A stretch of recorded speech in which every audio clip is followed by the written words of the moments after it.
Dzień dobry Państwu. Good morning, ladies and gentlemen. Welcome to day 2 on the European way of growth, policy for resilient and globally competitive European Union. The conference is held within the program of the Polish presidency of the Council of the European Union. How are you, ladies and gentlemen? I'm looking at your smiling faces. Well, it took us some time to gather here. I thought that perhaps someone would choose to stay at the hotel after our evening last night. But it looks like the strongest, the most resilient have made it here to the conference room. I'm looking forward to our work together today on day 2, as it's a conference on development, referring to the exercise we had yesterday. In the morning, I have yet another exercise. We take another step forward. I'm going to need your involvement again. Today maybe a bit more, but it's going to be quite short, I promise. Could you please, at the beginning, stand up for a while? Stand up, please. So some morning exercise at the same time. Excellent, thank you very much. You're in a very good shape. And now, I have for you the following task. Please forget for a moment about all the official titles we have here. Scientific titles and political titles, our professional titles. Try to show a smile to your friends, everyone, to 2 people at least. So please show your smile appreciation. But I suggest to people you don't know. Look left to right, back to the front. You can smile, you can nod your hands, you can say something nice. Let's begin now.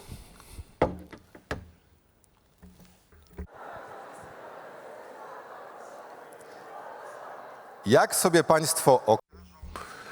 So, once you're done, you can sit down again. Tak sobie dzisiaj o tym myślałem, nie wiem jakie jest Wasze do tego podejście. Ja myślę, że my często szukamy... Sometimes we look for some magical, very complicated ideas for overcoming barriers between us, trying to communicate, find common solutions. But I think the best ideas are in the most simple things, just like that.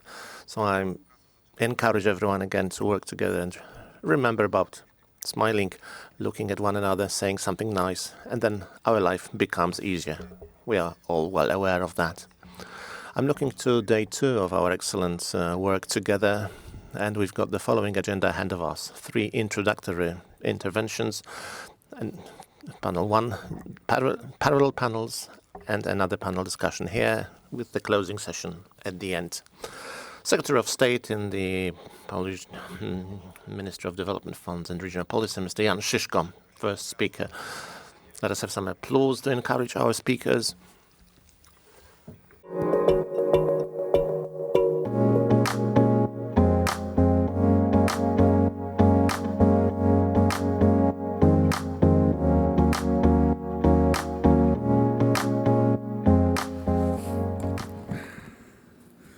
Dzień dobry, muszę powiedzieć, że... Good morning. From this perspective, this conference room is even more impressive than from the other side, from the audience. Ladies and gentlemen, welcome to our second day of our Kraków conference. I am delighted to be able to open our discussions, our debates on the second day. I wish to welcome ministers, present in the room, members of parliaments, representatives of EU institutions, national institutions, local government institutions. I welcome all experts from different research centers, universities, NGOs. I'm delighted to have you here, ladies and gentlemen. Just like we're roughly halfway through the EU budget, which is a good time perhaps to have some attempts to reflect and sum up about what has been achieved. It's also here. We are halfway through, roughly, through our conference. It's a good time perhaps to stress the main conclusions from our discussions. Yesterday, many courageous words, but also some words mentioned some shortcomings of Europe as it is today. Marshal Hołownia said last morning that Europe is great. We don't have to follow others. Europe is a big and proud continent, but it needs bigger investments. Logical, not ideological. The way towards clean energy should not lead, not taking into account the needs of the poorest. Minister Pocińska spoke about two scenarios for the development of Europe of stagnation and Europe of competitiveness. She suggested for also new sources of own income, possible perhaps digital taxes or taxes on foreign tourists arriving to the EU, just like similar solutions are present in the USA or the UK. She also asked, well, the recovery fund, should it truly be a one-off event? Maybe not. Minister Selinga, responsible for the recovery fund in the European Commission, spoke about inspirations for the new recovery policy, bringing together reforms, investments. So she spoke about the approach, so-called performance-based approach. Madame Christofidiou and Commissioner Vice President of the Commission, Rafael Fito, they spoke about the cohesion policy as a foundation for the development of Europe. It builds European competitiveness already now, and it's going to perhaps do it even better and faster in the future. Poland, as you know, moving from one EU budget to another one, from one financial perspective to another one, we are moving or paying even more funds to the local government. We started with 20%, now we're at the level of over 40% of funds directed to local government. And it's true that we are perhaps one of the best, maybe even best, taking into account macroeconomic results of, how shall I put it, well, the Polish, if I can put it like that, the Polish model of development, which is based on co-management, on sharing responsibilities, sharing decision-making process about the most important decisions in the country. And we've got excellent results here in this country. For this reason, we would like to inspire others in the EU with our development model. We know that regionalization and decentralization are more efficient, are better than centralization. They can lead to excellent end results. As we want to inspire others, we also remain open, of course, to new solutions. We know that we as Europe need to compete as equals with the EU, USA or China, which was perhaps not the case over the last decade. We have to tap the potential of all 450 million EU citizens living in our union. Moving towards competitiveness is not only about investing into the most developed regions and those living in the regions where the largest companies have their headquarters. We have to think about the development of SMEs, and the economy of the Central Europe is very much based on SMEs, so that those small and medium-sized enterprises in Europe have a chance to become big European corporations that perhaps in future will also stand for European competitiveness in the world. Over the last decade, the crises we have experienced in Europe, they are becoming more and more urgent and even more destructive. At the same time, the geographical intensity of their occurrence is not exactly the same all over Europe. Some countries are doing more, trying to overcome problems on the labor market or to bridge the gap in pay for men and women. Others have to focus on the seniors, the senior generation.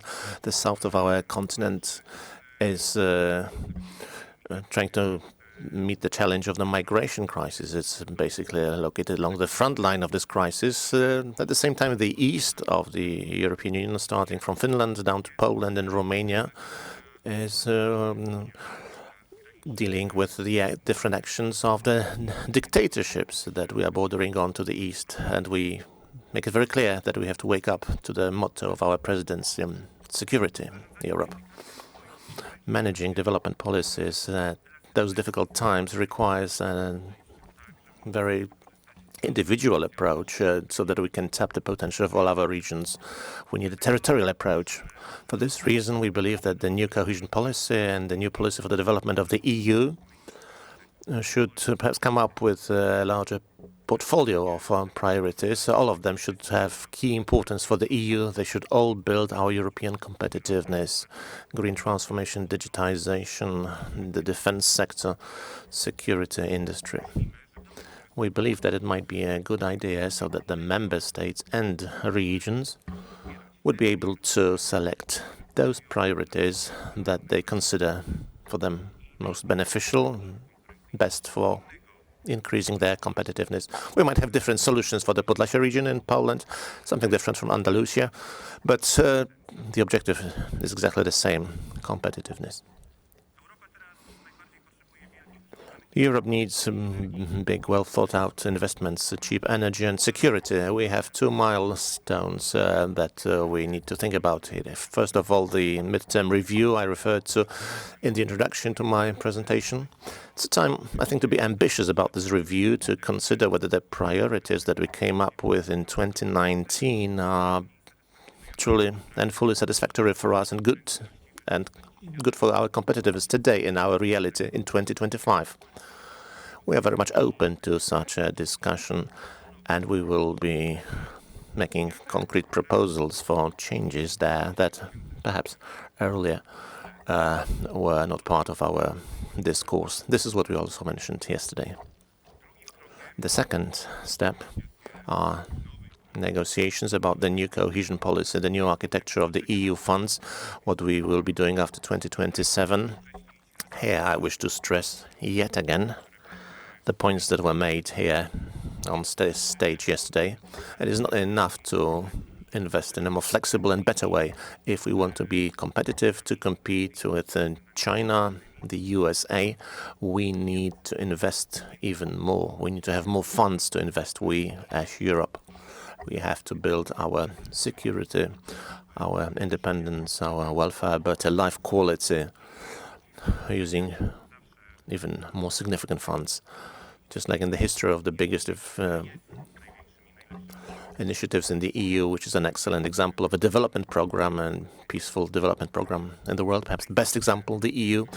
Here we have to simply be ambitious and realistic about what we can do, remembering, of course, about the need for compromise.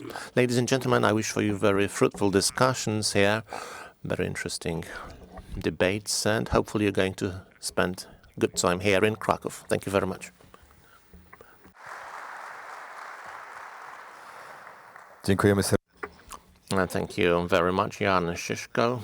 And now I'd like to ask the Undersecretary of State and the Chancellery of the Prime Minister in Poland, Magdalena Sobkowiak-Czarnecka.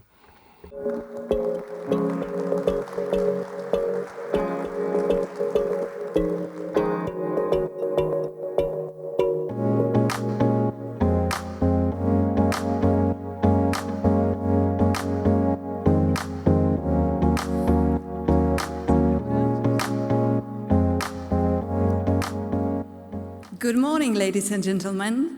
Being in this kind of mood that we had at the very beginning to try to move up and wake up the room, we decided that we will switch the languages. Jan was speaking in Polish and I'll be speaking in English, maybe to wake you up and to do some things with the interpreter equipment that you have in your ear.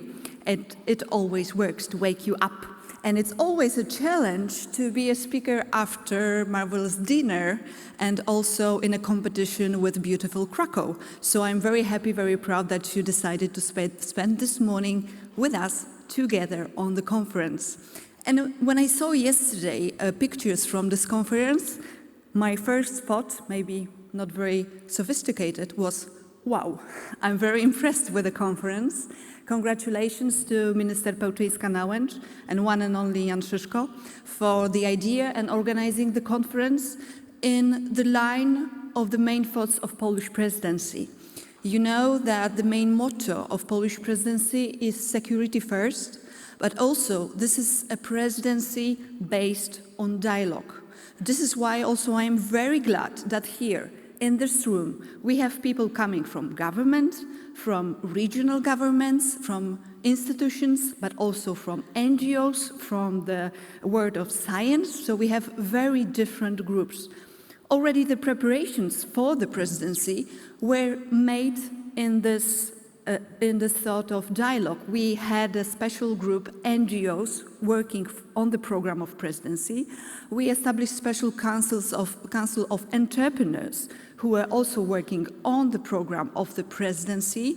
And keeping the spirit, we decided also to organize 7 big conferences like this one is the first one, to really gather the most important people, not only from institutions, not only from the governments, because we in the governments and our friends in the institutions are not the only one to have ideas. We need to discuss those ideas with you, people working on the ground, especially in terms of cohesion.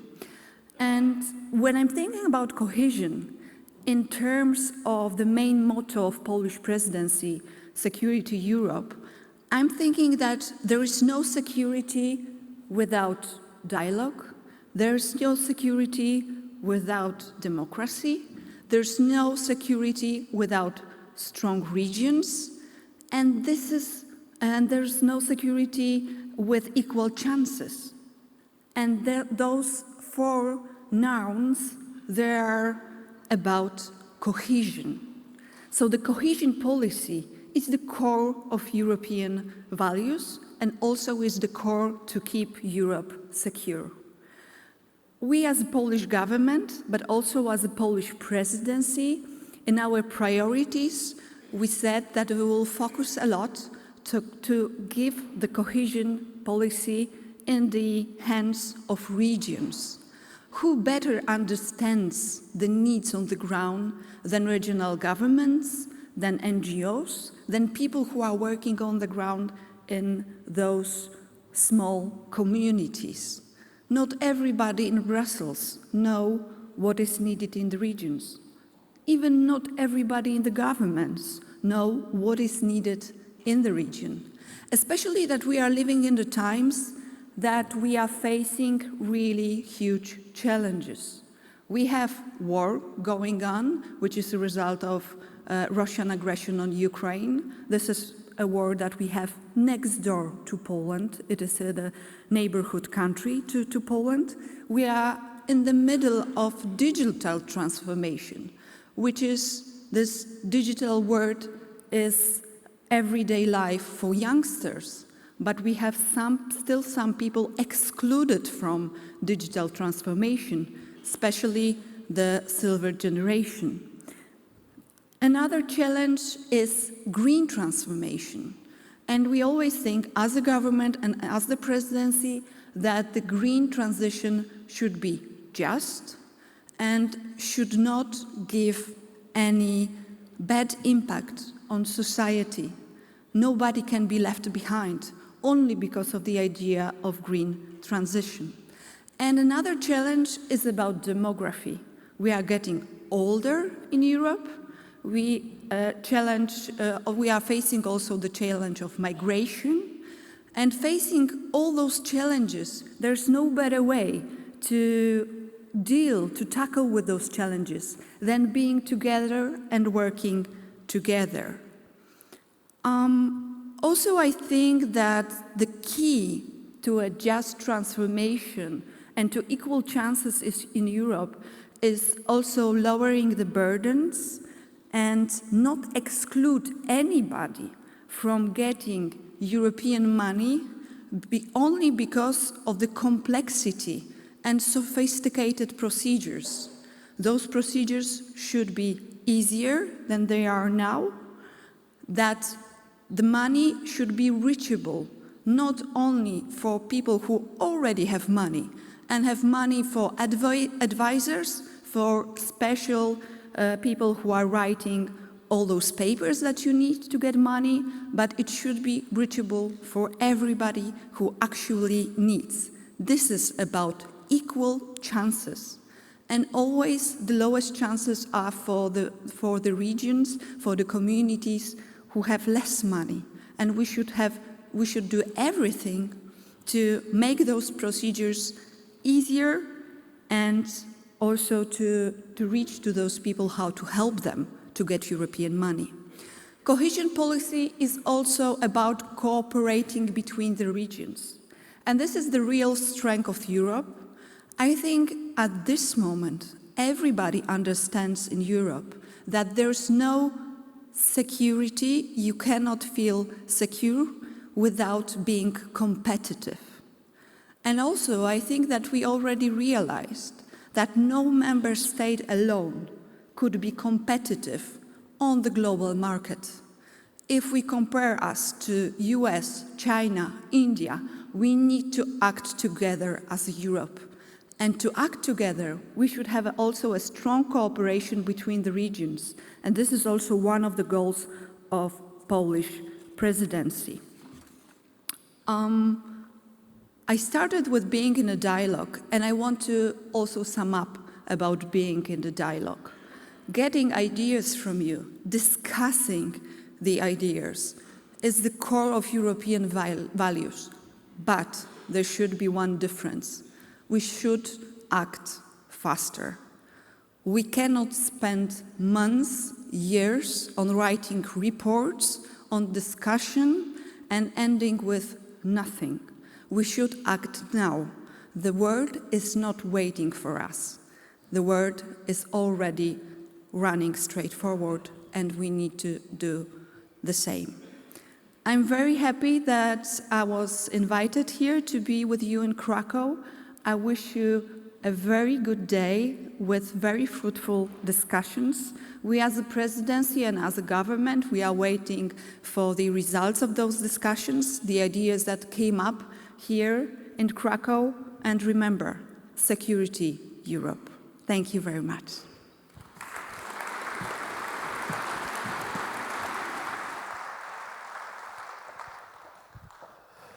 Magdalena Sobkowiak-Czarnecka, dziękujemy bardzo serdecznie. Magdalena Sobkowiak-Czarnecka, thank you very much. I invite to the stage Mr. Jacek Protas, MEP. And a round of applause, please, again.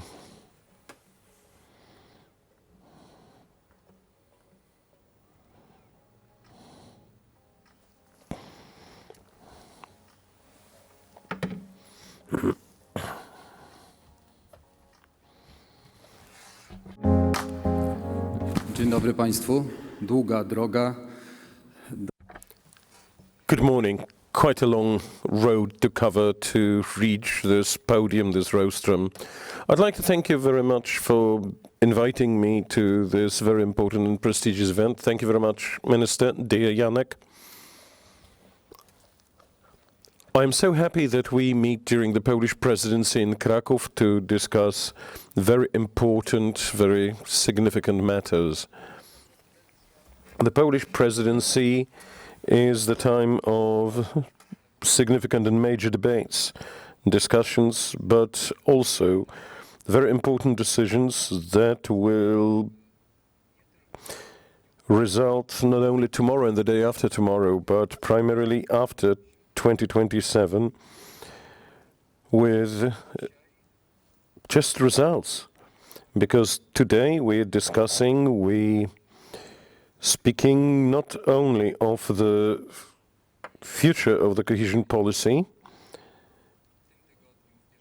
In this week, I presented to the Regional Development Commission opinions concerning the future of the cohesion policy to be approved by the European Parliament in May. But it's also a discussion about the long-term financial framework. And here, Tavares and Muresan MPs presented this week also draft opinions that will be approved in May.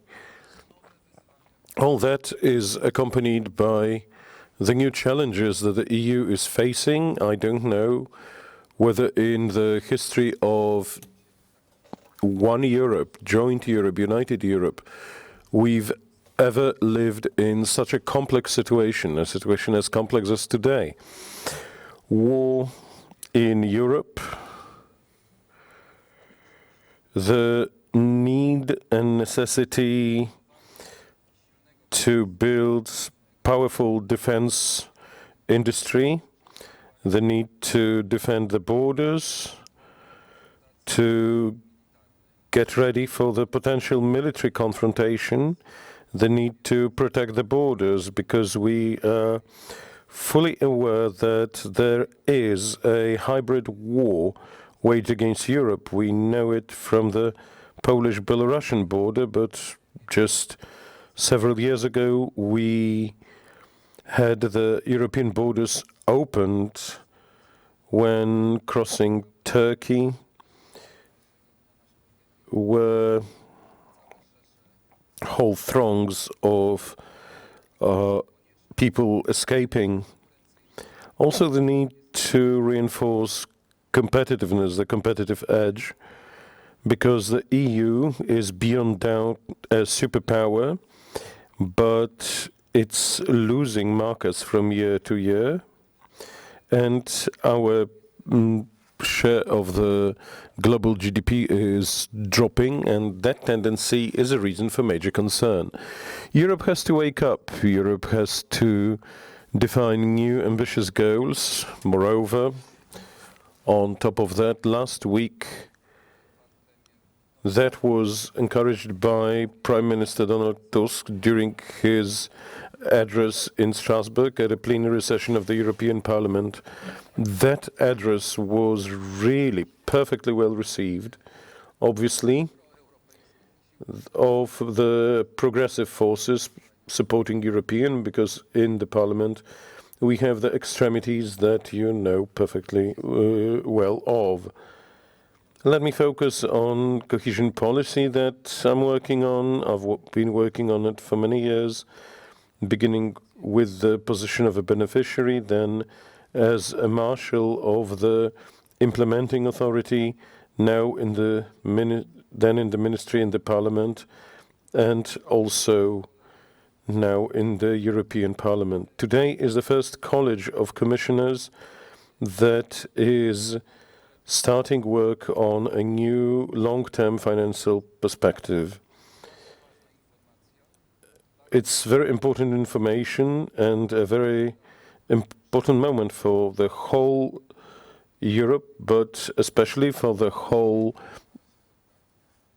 country as the beneficiary of the cohesion policy. Obviously, we have to be an active participant in the discussion in both the Polish government and also our parliamentarians, MEPs especially, but also the various organizations of self-government, Committee of the Regions notably, participate actively in that discussion. The cohesion policy cannot be a victim of the new challenges. It is so as we have recently seen the difficult tendency. If anything happens, fires in Portugal, flooding in Europe, take money from the cohesion policy and react. The Solidarity Fund, EU Solidarity Fund, is like this. It's practically not there. The fund that should should react to such events. Cohesion policy is there and should be the largest instrument for EU investments. 13% of all the investments in the EU result from the cohesion policy. They stem from that policy. In Poland, I believe that this ratio is higher. Local governments run 2/3 of public investments. Lion's share of those is co-financed by the European funds. Convergence, that's equalization of opportunities between countries and regions, is ensconced in the treaties, so we cannot give those up because the developmental differences between regions are overwhelming, and often, unfortunately, they go on increasing. According to the 9th cohesion report, in 1995, the countries of Central Europe produced 43% were at the level of 43% of average GDP in the European Union. Today, it's 80%. This is the fruit of cohesion policy. Until the end of 2022, Tens of millions of entrepreneurs received support, 300,000 new jobs opened, 140 billion euro for energy transformation and digital transformation. Also, this cohesion policy efficiently reacted to new challenges and various events, to mention COVID, war, and the migration crisis. But to all of that, as the minister rightly mentioned, this ambitious EU policy needs and requires funds. Today, the discussion continues about the sources of those funds. There are two sources, either increasing the so-called own resources of the EU, briefly speaking, like with the RRF instrument, we made financial liabilities for the first time. It was the first time that the EU made those. Well, in the same way, probably we will have to do it with the new tasks, with the new challenges, or we will increase the membership fee, what becomes part of the EU's joint budget. The discussion continues. Perhaps we will have to use both the sources if we want to be ambitious. And then the discussion, ladies and gentlemen, very important for us, what model for implementation? Really, do we want a model based on reforms, on results, as it's now being discussed or rumored, but then that model is absolutely centralized, or we try to build a new model that will take up everything that is the best from the experience of cohesion policy, but will also be based on tasks and results. We in for very important discussion. To us, centralization of the cohesion policy would be something absolutely unacceptable, I'd say. And I hope and I believe that we will successfully defend what we have won through cohesion policy and also make it remain a powerful instrument in Europe. Ladies and gentlemen, this is what I encourage you to. I'm so happy that there are so many of us here in Kraków and that we discuss those really important matters. I encourage that in the coming weeks and months you are highly active.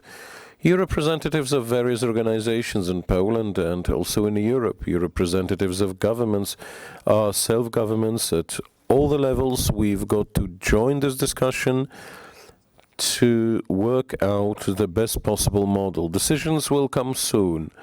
Projects will come while our presidency still lasts.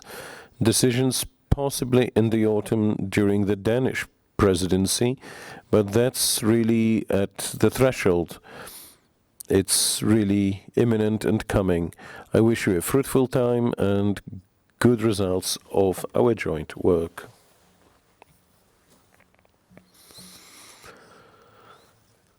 Jacek Protas, thank you very much. We're now moving slowly to the first discussion panel. I'd like to ask you to get your mobiles ready. They'll be useful again.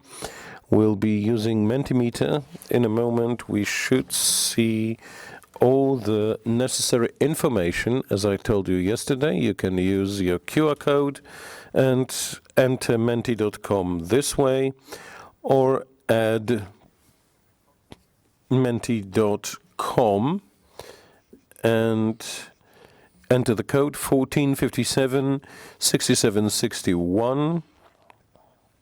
We will be asking you questions, but I know from Professor John Bachtler there will also be space to ask your own questions. That's what the professor is going to tell us in a moment. Now, to tell you what this discussion panel is about, we have prepared a video. Podejście terytorialne w politykach rozwoju. Territorial approach in developmental policy in the context of global trends and future challenges. Polityka spójności Unii Europejskiej oferuje wsparcie wobec wyzwań globalnych, regionalnych i lokalnych, takich jak depopulacja, migracje, zmiany klimatu, transformacja energetyczna, cyfryzacja i innowacje technologiczne oraz kryzysy geopolityczne i zdrowotne. Wyzwania te zmieniają kierunki rozwoju poszczególnych obszarów, stymulując jednocześnie budowanie ich odporności. Skala wpływu tych wyzwań oraz odpowiedzi terytoriów na nie jest zróżnicowana. Państwa i regiony Unii Europejskiej na bieżąco podejmują wysiłki na rzecz mitygacji negatywnych aspektów tych zmian oraz wzmacniają potencjały krajowe, regionalne i lokalne, wykorzystując środki polityki spójności na rzecz inwestycji i reform. Planując i realizując te przedsięwzięcia, należy uwzględniać specyficzne potrzeby i uwarunkowania różnych terytoriów. To klucz dla długofalowego oddziaływania polityki spójności na różnorakie obszary i do wzrostu poziomu życia mieszkańców Unii Europejskiej. Współpracując na wielu poziomach zarządzania unijnym, krajowym, regionalnym i lokalnym, jesteśmy w stanie efektywnie kształtować naszą wspólną przyszłość.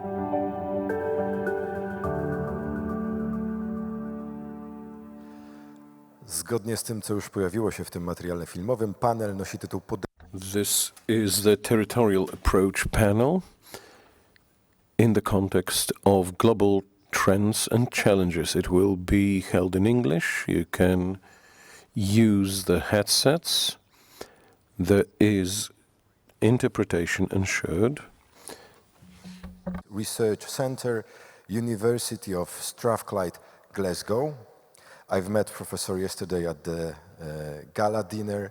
He's super professional, super kind, so for sure you are in very good hands. I would like to invite you to the stage.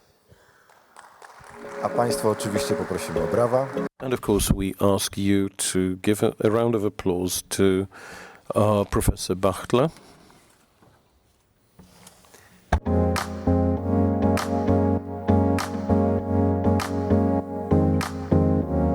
John, the stage is yours. Have a nice time.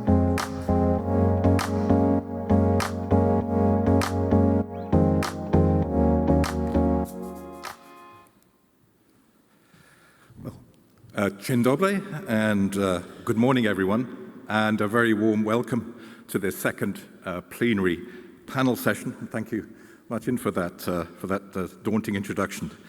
As was said, I am a professor in the European Policies Research Centre at Strathclyde University in Glasgow and Delft University of Technology in the Netherlands.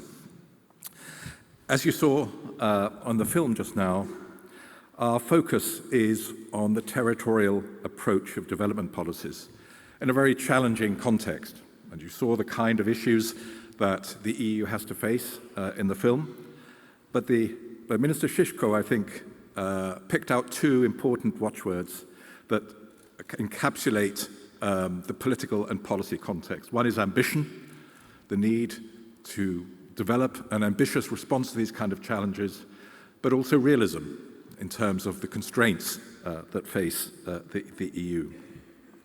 Now, we hope to explore some of the challenges and opportunities in this panel session, which will then be developed further in the parallel sessions after the plenary. To assist us in this task, we have 5 very distinguished panelists representing different levels of policy making and policy analysis. And I'd like to invite each of them to join me on stage, and please give them a round of applause as they come up.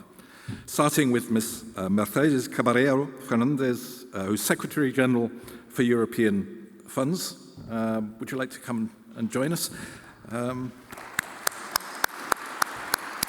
Ms. Caballero is responsible for the budgetary relations with the EU, including the direction and coordination of the Spanish position in the MFF, the management of European funds, cohesion policy, and regional economic policy.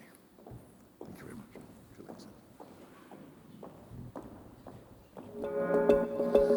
Could I invite Mr. Krzysztof Bolesta, Secretary of State in the Ministry of Climate and Environment here in Poland?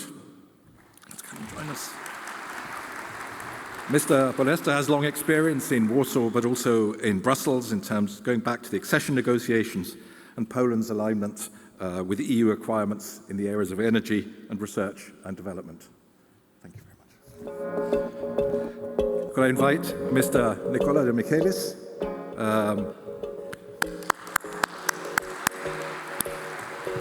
who is Deputy Director General in the Directorate General for Regional and Urban Policy, DG Regio, in the European Commission. And could I invite Mr. Andrés Rodríguez Posé? Andrés. He is Professor of Economic Geography at the London School of Economics and was chair of the high-level group on the future of cohesion policy, which published its report just 1 year ago.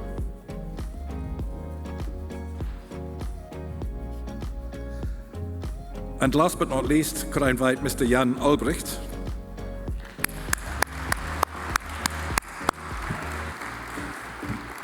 Jan Olbrecht, as I'm sure all of you know, has a long career in public service, serving at different levels of government.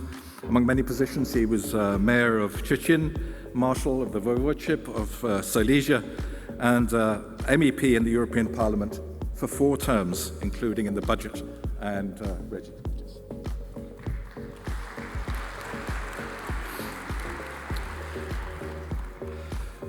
Okay, before we start, just another reminder that you're able to send in questions at any time via the Menti platform that you just saw. You don't need to wait until we come to the discussion round. If something occurs to you while the panelists are speaking, then fire off your question. And we have colleagues from the Ministry of Development Funds and Regional Policy who will be collating them and selecting them for the second round of discussion later on. Let me now turn to the subject matter of this session, and there are 2 broad sets of issues that we would like to discuss.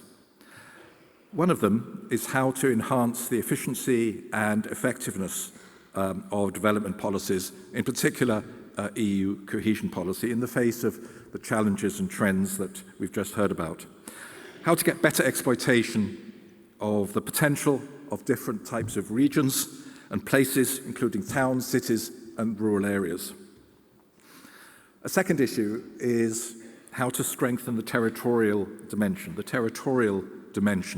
of both European and national policies, to get more place-based intervention, better policy coordination, and enhanced multi-level governance. So our plan for this session is to have a first round of interventions from our panelists. Each of them has been asked to address a specific question. Then we'll open things up, and using Menti, we'll put 3 questions on screen, 3 policy challenges with a number of policy options. There'll be an opportunity for you to assess what you think of these different options. We'll then go back to the panel and get their reaction to the results and also any questions that have been posed on Menti. We'll then draw things to a close, and hopefully this will set the scene very nicely for the parallel workshop sessions. Okay, let's now explore the issues in terms of territorial development policies. As I said, we have given each of our panelists a specific question and about 5 minutes or so to present their thoughts. And Ms. Caballero, perhaps I could ask you to start. How would you like to see the territorial dimension of EU cohesion policy strengthened? Thank you very much for the invitation to take part in this interesting debate that we have during these 2 days. Let me give some introductory ideas just to try to do a framework to the question. First of all, territorial development is development, and development is growth. So this is the first idea that is going just to be the framework for the rest. The second one, challenges, we are scared about the geopolitical situation, about how are we seeing in the world. Let me remember to all of us that Europe has gone through many dilemmas in its history. And the solution has always been the same: more integration. There is no other way to the dilemma, no one. So we have to be together. We know how to tackle the problems, but we need more cooperation, that's for sure.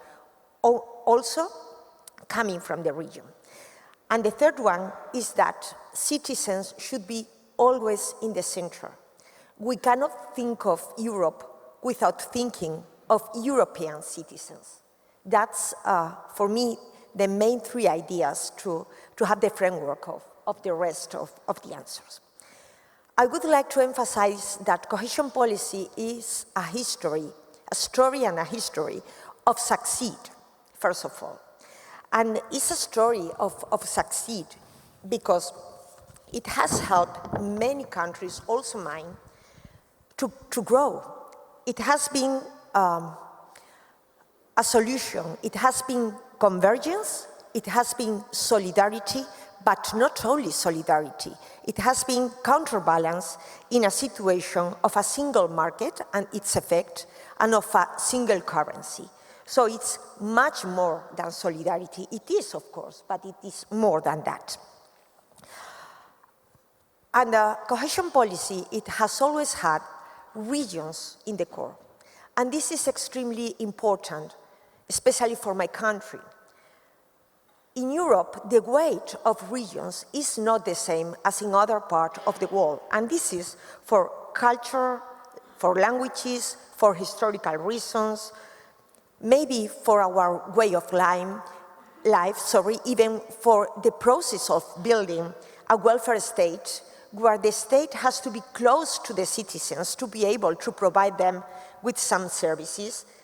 And that's why regions have been always in the core. And I think this is something we cannot lose because it could be inefficient.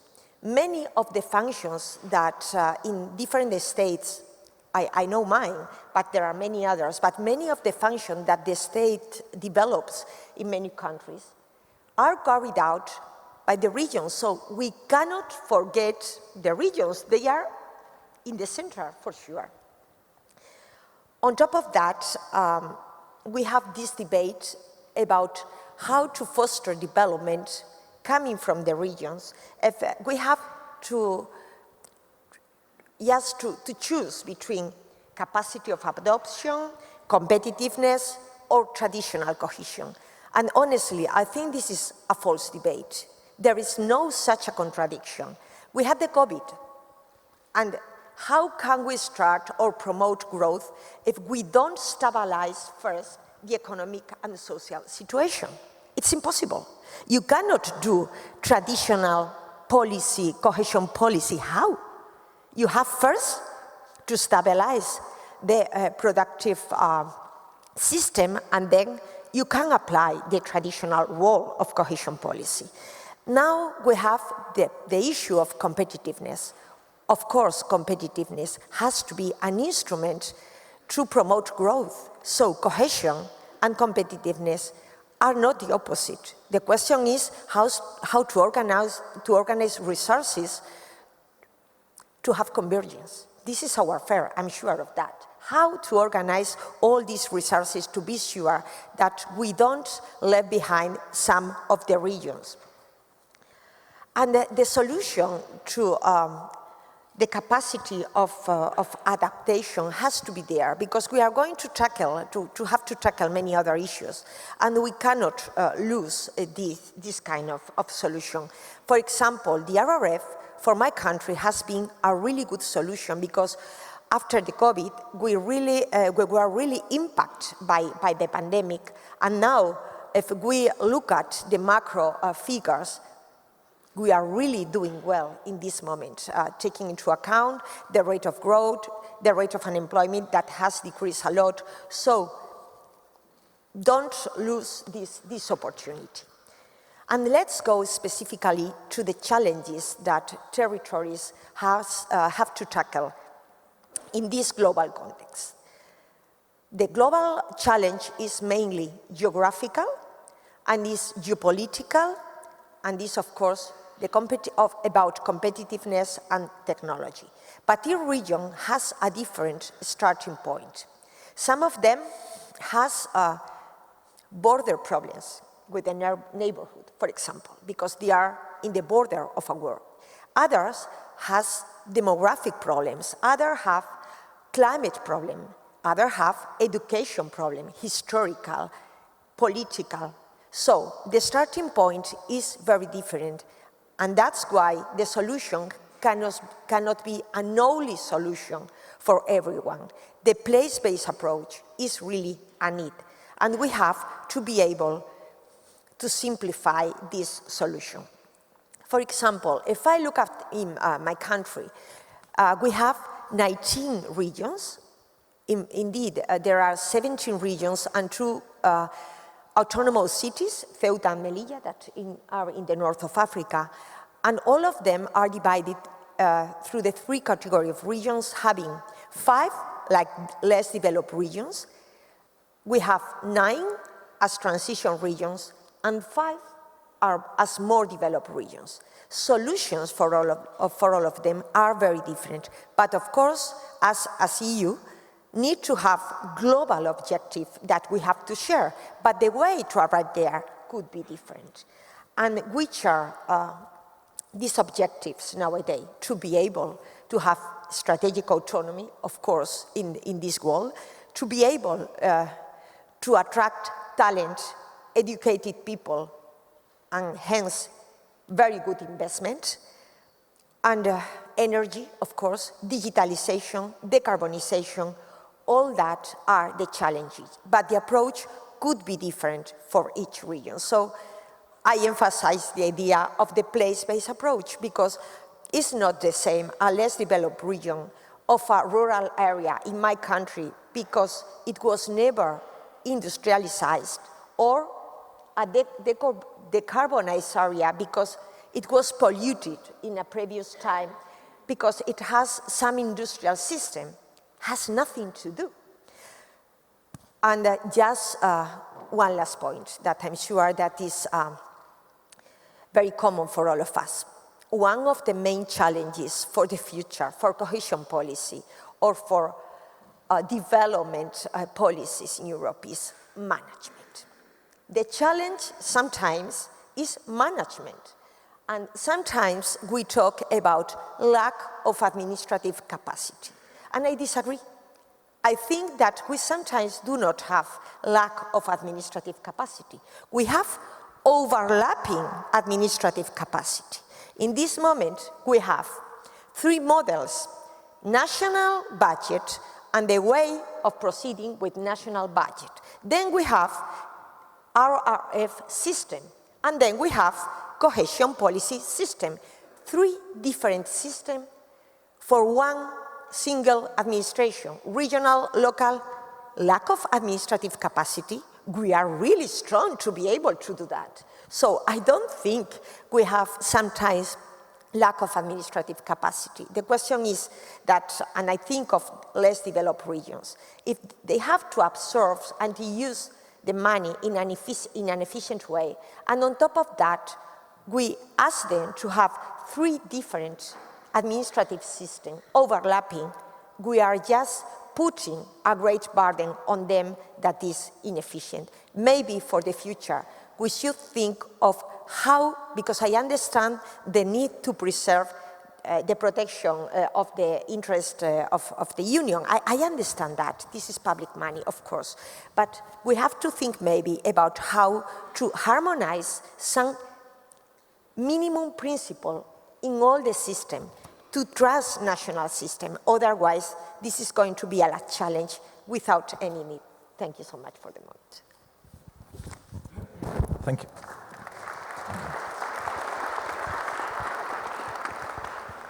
Thank you very much, Mrs. Caballero, for that opening contribution. Some really clear messages coming through there about how cohesion underpins growth, underpins stability, the importance of the regions, not just for the sake of some sort of abstract multi-level governance principle, but essentially because regions are so diverse and we need region-specific solutions, that competitiveness and cohesion are synergistic, symbiotic, shouldn't be seen in opposition to each other. And the last point about the importance of capacity and how we think about the management underpinning what we want to achieve. You mentioned decarbonisation as one of the key challenges, and that links very nicely to our second panelist, Christoph Bolester. And given your experience, I wonder how you see at this time cohesion policy contributing to accelerating the green transition in very diverse EU regions.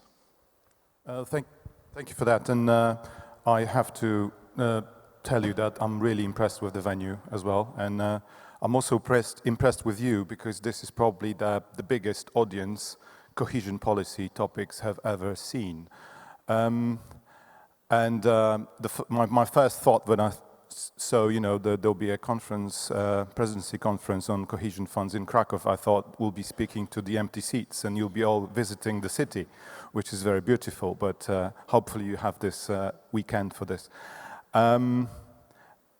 I think it's also one fun fact for you that this conference center has been funded in around 20% from cohesion funds. So that's also showing you how big impact the cohesion fund can have.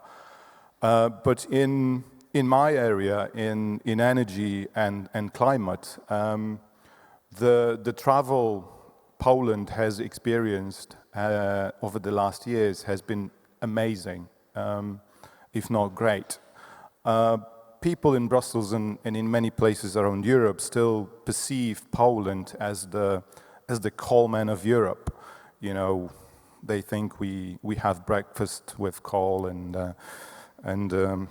we eat pierogi with coal and everything. Actually, Poland has been growing in terms of PV, so photovoltaics, as one of the biggest markets in Europe. Heat pumps has been, for the recent years, one of the biggest markets in Europe. Also, producers of heat pumps have been coming to Poland to manufacture the installations. Now, if you look at figures, around 20 gigawatts of installed capacity is PV. We have 1.5 million prosumers, so small installations being producers of electricity and consumers at the same time. And all this has been funded from cohesion money, or most of it. So this transition that we are undergoing has been fueled by European money. When I was leaving to Brussels, Poland was dependent on coal for electricity generation in around 90%. For the last data for last year is around 60%.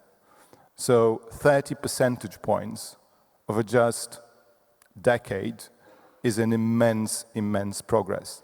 And all this fueled by European money again. So it's been a success story, and we need to see to that it continues in this way, because there is not enough funds domestically for this huge challenge, which is energy transition.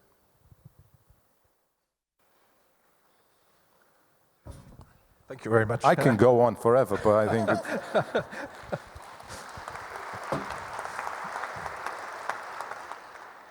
Thank you very much for sticking to the request in terms of a brief introduction, but really important points in terms of encapsulating two aspects of the green transition. One is a huge success in terms of moving away from fossil fuels, coal, but also on the other side in terms of the investment in leading edge technology.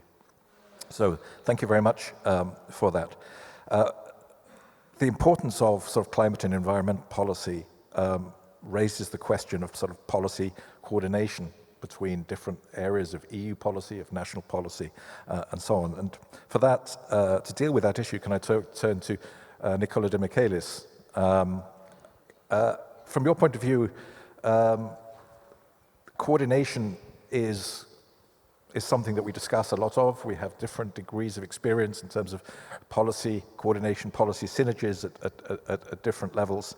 How do you see that we could enhance, looking forward, how do you see we can enhance coordination both vertically and horizontally? Thank you, John, and good morning. When I started this job a few years ago, somebody told me that one of the characteristics of cohesion policy is a permanent tension between European priorities, national concern, and local and regional specificity and needs. And this has characterized the conversation between the Union and the member states and the regions. And there is a widespread perception that the balance shifted squarely toward regions and member states over the past few years, and the Commission is less and less capable of influencing the way in which resources are used. And it's not by accident, in fact, that if you think about it, that all the major policy documents that are prepared, not last the competitiveness compass, do not mention cohesion policy, despite the fact that the policy represents a third of the European budget. The second reflection before responding to your question is that we are, as you know, we are entering a bloody discussion on the European budget. The pressure on the European budget would be gigantic because of the looming forthcoming enlargement, because of new priorities, because of the repayment of the money that the Europe has contracted on financial markets to finance the RRF and so on, which means that unless the European institutions come up with a genuine own resources, the budget will be under significant pressure. And therefore, there will be a need to be much more focused and targeted. I'm saying all this because, and this I respond to your question, because yes, there is a need, and this is the discussion that is happening and will influence and inform the discussion on the next budget on how to realign those European priorities, national concern, and regional and local needs. And I think that we need to, therefore, to reflect what will be, it can be the instrument to do precisely that. Is going to be the European semester, a profoundly reformed European semester with a stronger medium-term perspective, bringing together national and European resources and identifying what are the key missions or priorities that cohesion policy should finance. Is something else? I don't know. But it's clear that we need to be aware that the margins of freedom and maneuver that the policy still has, let's face it, I think we need to be honest among us, that still exist in the way in which the resources are used as to change. And you heard not only in the future, but you heard the EVP yesterday, already now. And I think that the message that the EVP passed yesterday is that the midterm review is precisely an opportunity to show that the policy can respond to emerging priorities. And therefore, reestablishing that link that has been weakened over the past years between those priorities and the way in which a national frameworks translate those priorities and are then translated into investment at the local level.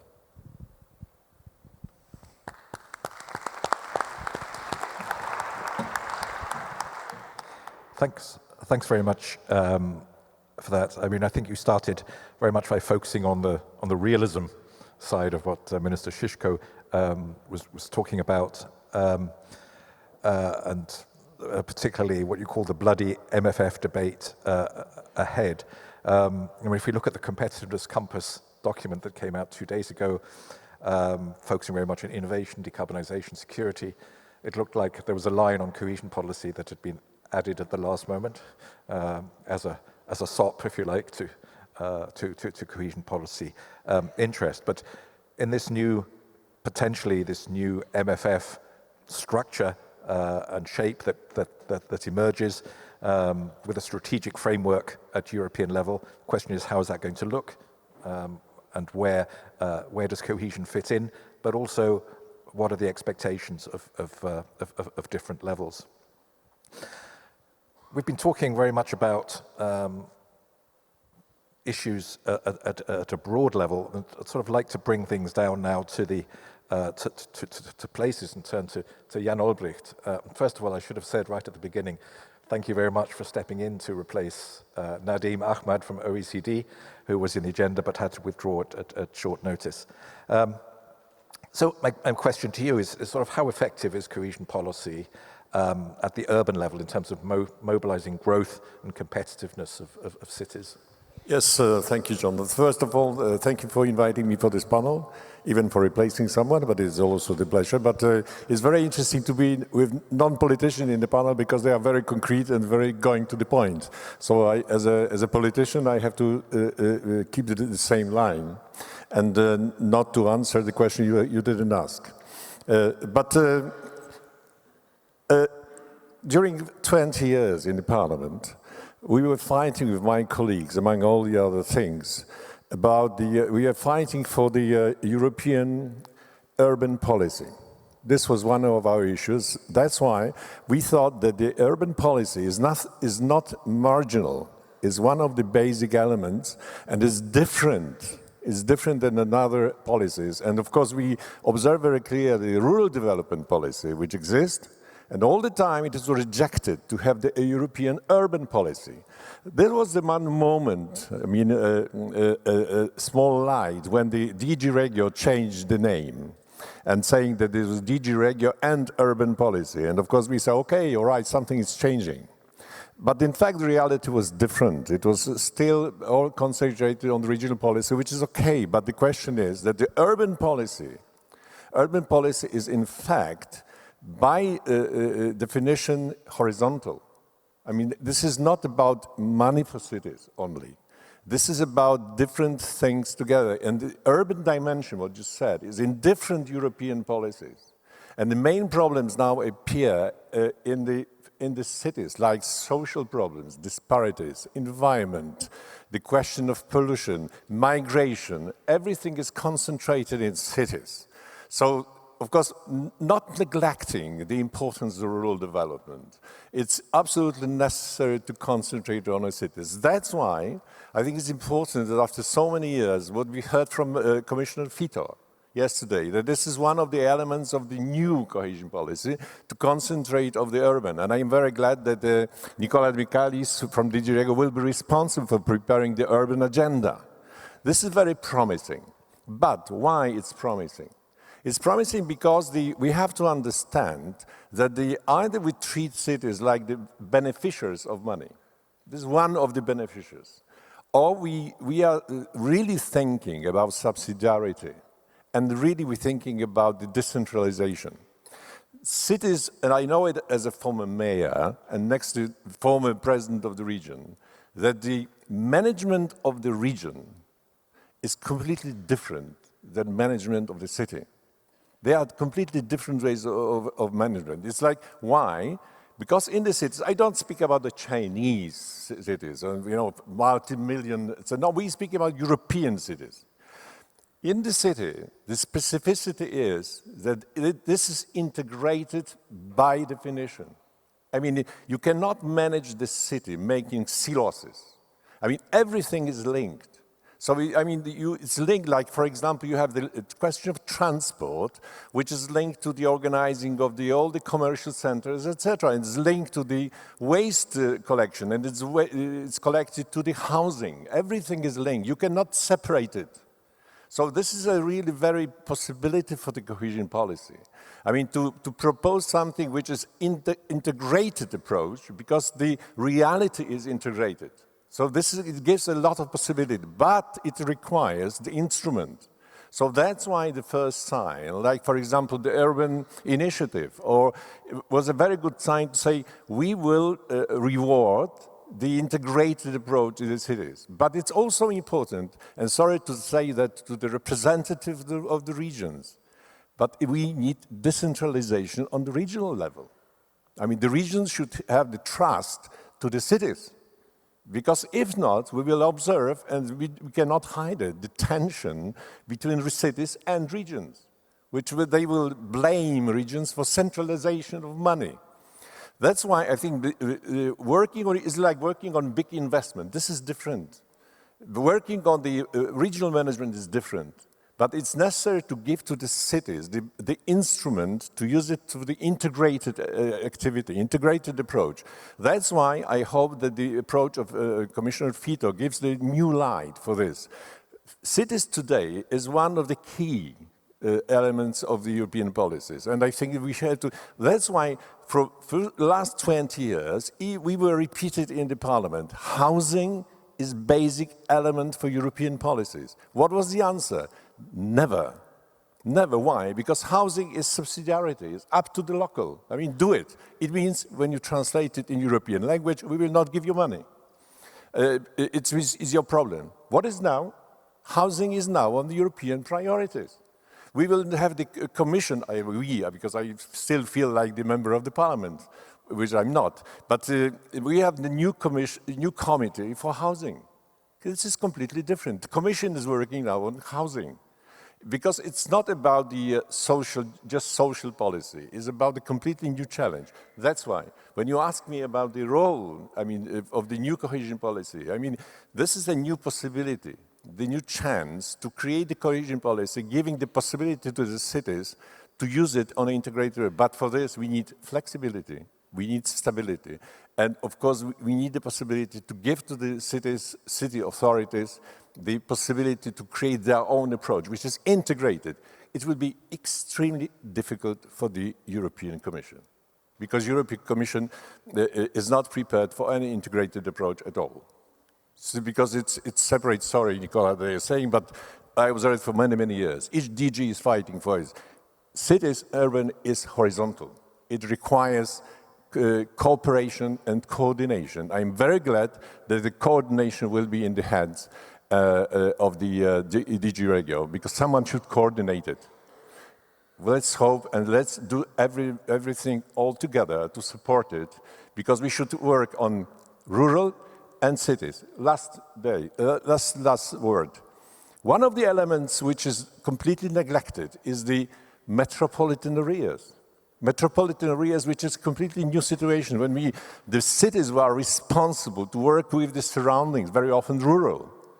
And it's also important because this is not about big cities. When you say metropolitan, everyone says, oh, no. Metropolitan, they can manage, they are rich. Metropolitan areas is about the complementarity. So that's why I hope that the promises of Commissioner Fito, if he has the support from the other commissioners, is very, very important for all of us. And I hope that regional authorities will support urban.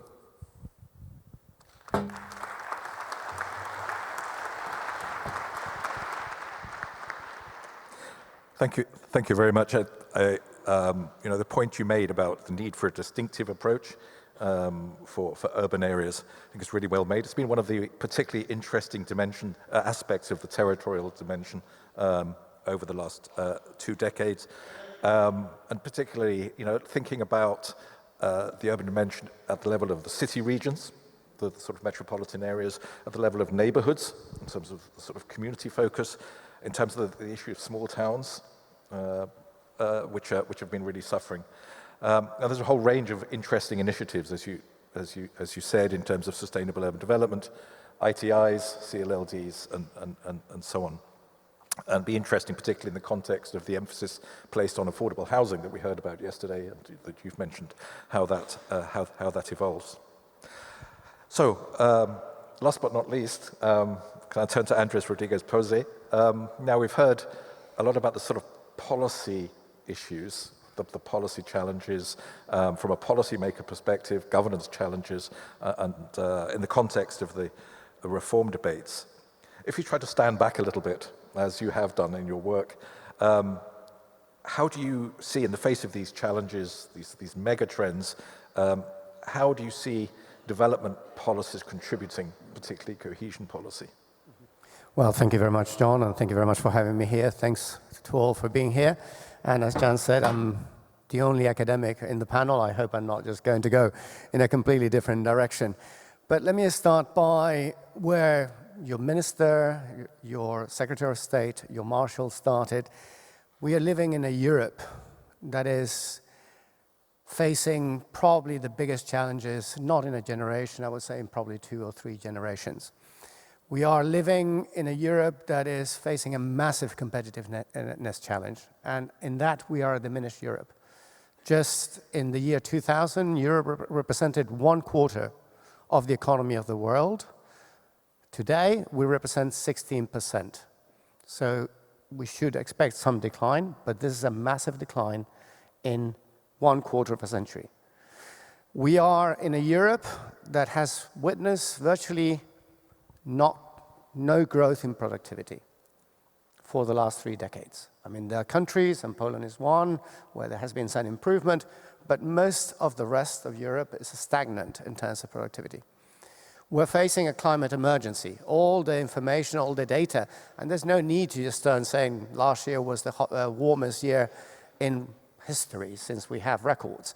But also the flash floods, the droughts, the fires that were mentioned are creating significant challenges. We're facing a problem of adapting to a new world in which digital transformations, AI, automation is creating risks and opportunities as well for the labor market. And we are in a Europe, as was said by your Secretary of State, that is facing massive security challenges. We have the biggest war we have had since the Second World War right on the borders of the European Union. And let's not sugarcoat this. If the problems are growing, it's also because we are a diminished Europe. We are weaker from an economic perspective, and we are weaker as a result from a social and a political perspective. Our capacity to act as a beacon, as a lighthouse, as a guide for the rest of the world is diminished, and we are actually struggling to fulfill our challenges. Having said that, the European Union is adopting the right type of action. It's having big discussions about what are we going to do to improve competitiveness, to make a single market that works, to increase security, to deal with the, I was going to say the twin transitions, all the transitions, the digital, the green, the demographic transitions that we are facing. And we are adopting the right measures. So we have a thrust, we have the wind in our sails, political, helping us to go in the right direction. But also, we have to bear in mind one thing, that many of the policies that are well-intentioned are not going to be socially and territorially neutral. If we go for trying to, as the Draghi report says, trying to emulate the United States, compete where we are lagging behind or where we need to compete, that is going to mean massive investment, but massive investment not going, I'm sorry to say that, to Malopolskie, not going to most parts of Europe, but already being concentrated in the most prosperous and most dynamic areas of Europe. If we go for a green transition, which is going to be highly intensive in capital, but relatively extensive in terms of new jobs and employment generation, most of the research and innovation is going to take place in already dynamic places, and many of the areas that depend not just on, let's say, clean energy, brown energies, but also on sectors that rely on transportation, on intensive agriculture, are going to suffer. They're going to have a difficult transition. And the digital transition is going to have the same effects. So what's likely to happen if we don't have a broader discussion that involves what are the implications of the policies that we're going to do, that first we're going to have a concentration of investment in places that are already dynamic, and many other places that are already vulnerable because they are suffering from all these challenges together are going to suffer more. That creates 2 types of problems. On the one hand, we have an economic problem because we are assuming that growth can only come from the most dynamic poles of the European Union, and we want dynamic cities in Europe. We want our Parises and our Munichs and the Randstad in the Netherlands to do very well. But we also want Krakow to be a pole of economic development. And we want Cluj. And we want also rural areas in Bulgaria or in Greece to have potential. Because these are places that have significant potential. And if we take a look at what has happened in Europe, many of the big breakthroughs that we have had have not come from the usual suspects.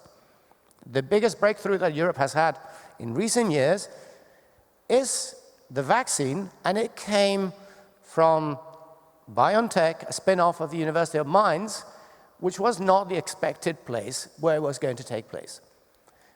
We have the biggest pharma companies in places like Paris, for example, in southern Germany, yet the biggest star right now is Novo Nordisk, coming from Copenhagen. Not a small place, but nevertheless, not the usual suspect. So we got potential everywhere, and if we don't use that potential because we disregard it, we're going to have a Europe that is less capable of facing those challenges. And also, the second challenge is the social and political one. Your Secretary of State mentioned before the whole idea that we cannot leave people behind. Just putting all the emphasis on policies that would concentrate economic activity in the hope that this is going to spread, first, that's not going to happen, and it's going to create massive social problems that then become translated into political problems. Last year was the worst year for the European Union by quite some margin in terms of the growth of Euroscepticism. Europeans in national elections last year voted for 1/3 of Europeans, for parties that want either the demise of the European Union or a profound reform of the European Union, including things like the supremacy of the European legislation over national legislation or the euro. So, and if we have that sort of situation, and we need to just watch what has happened in the United States, we end up that we will have no greater competitiveness, no green transition, no digital transition, and our position will be diminished. So here comes cohesion policy.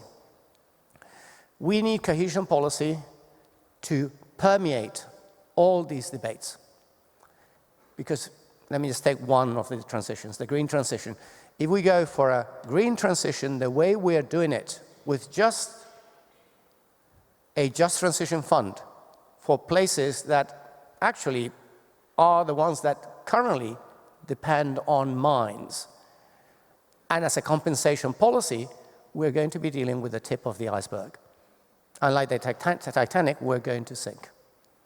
We need to make sure that, because all indicators show that the highest vulnerability to the green transition comes from places that are behind and places that are highly vulnerable already, that we address those problems in order to make sure that we will have not just a more cohesive Europe and a more dynamic Europe, but also that we will have a green transition and we'll be able to deal with one of the most existential problems that we're facing as humankind. So we need to bring cohesion into the fray in all these debates because, as I said before, without cohesion and greater cohesion, there's no green transition, there's no digital transition, there's no demographic transition, there's no more competitiveness, there's no greater productivity, there's no greater security. But what type of cohesion? And Mercedes has said it at the beginning, and also your Deputy Marshal, or your Marshal has said it at the beginning. We have been using increasingly cohesion as a basket to compensate. It's considered as compensation, and it's considered as a policy to deal with emergencies. And cohesion policy should not be that.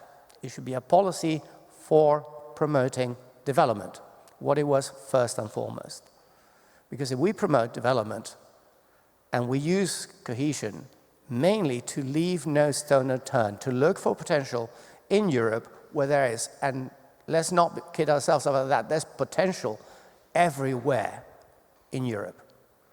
Places that until relatively recently were motors of economic development have not become overnight laggards. They have potential that is latent and needs to be used. but we need to move it to keep it turned in order to make, first, one Europe that is far more dynamic and competitiveness, one Europe that can face the challenges that we're facing in a far more comprehensive and united way that we are doing, and one Europe that can reassert its place in the world and compensate for the wasted time that we have had over the last 2 decades or 2 decades and a half. Thank you.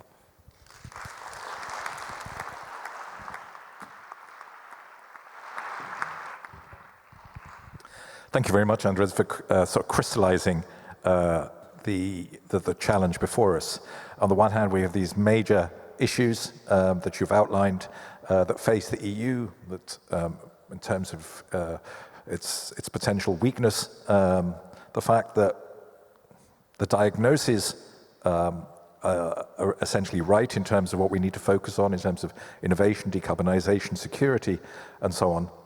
But the question is how those policies will be implemented, and as you said, how to bring cohesion into the frame. And it seems to me that's the big challenge, particularly at this present time of the Polish EU presidency. It ensures that there are voices that are saying the responses are not territorially neutral, and that we will potentially widen disparities and increase concentration. And crucially, as you said, ignore potential in regions outside the core areas. Okay, a lot of interesting points made by our panelists, and thank you very much to each of them. And I hope that you've been submitting your questions on Menti and your thoughts. I think what we want to do now is give you an opportunity to give your views on some of the potential policy responses. As I said at the start, we are using Menti to pose 3 sets of questions relating to the policy and governance challenges faced by policymakers. So each of the questions that we put up on screen will have a series of options, and we'd like you to give them a score from 0 to 10, where 0 is the lowest value and 10 is the highest value. Now you can see the first of the questions on screen. Which of the following solutions do you feel could strengthen the territorial dimension of EU policies? What do you think about territorial diagnosis as an obligatory requirement? Special measures dedicated to different territories in every public policy? Coordination mechanisms of interventions? Integrated different instruments under EU policies? Territorially oriented instruments in various policies? Or territorial impact assessment, TIA, of EU policies? What do you think of each of these solutions? Give them a score of between 0 and 10. Okay, we're seeing reasonably balanced response to each of these so far. What have we got in the lead? Territorial diagnosis, territorially oriented instruments. Wow, okay. We're not getting huge selectivity here. Okay, interesting. Interesting suggestion that across the board there is support for each of these policy responses, these solutions to strengthen the territorial dimension of EU policies. Okay, good. I think that's given us an interesting set of responses. I thought we might get some stronger views for particular policy measures, but it looks like that there is a toolbox approach from our audience, viewing that we should be looking, or we should have in our toolbox a variety of these kind of solutions. Okay, thanks very much for your responses to that question. Let's go on to the second question. in an EU strategic framework and budget which is focused on competitiveness, which is what we are hearing, how can the territorial contribution of cohesion policy be maximised? We might find ourselves, as Nicola de Michaelis said, in quite a different situation following the next MFF. So what do you think we should be doing, or policymakers should be doing, to maximise the possible contribution of cohesion policy? Minimum shares of programme spending, regional competitiveness strategies to underpin programming, interregional cooperation on innovation to be an integral part of programming, which was recommended, I think, in the Draghi report and in the high-level group on the future of cohesion policy, and potentially joint territorial initiatives together with EU competitiveness policies as part of sort of sectoral action plans. We're seeing this to a certain extent in terms of what's happening under R&D, EU R&D policies, but not really in terms of a coherent approach. So what do we have here so far? We have fairly strong support for joint territorial initiatives together with other EU policies for competitiveness. Now, this is thinking about a possible EU competitiveness fund that has been heralded in some of the policy statements and documents. Interesting also support for, if you like, mainstreaming interregional cooperation on innovation to make it a much more integral part of programming. And what we've seen so far is that interregional cooperation is sometimes sort of works in a sort of parallel universe.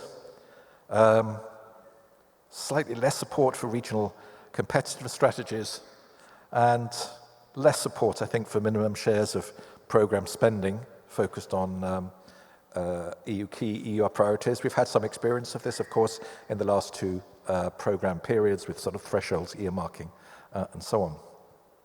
So some interesting responses there. Let's move on then to our third question, which is focused on improving the future territorial governance of cohesion policy. What do you think about the importance of ensuring the continuation of regional programs? This is one of the areas that one of these aspects may be at risk if there is a more sort of national plan, more centralized approach in future. Encouraging a minimum share of national allocations to be spent through subnational authorities. Strengthening the involvement of local authorities. We've heard that the regional level isn't always the right level.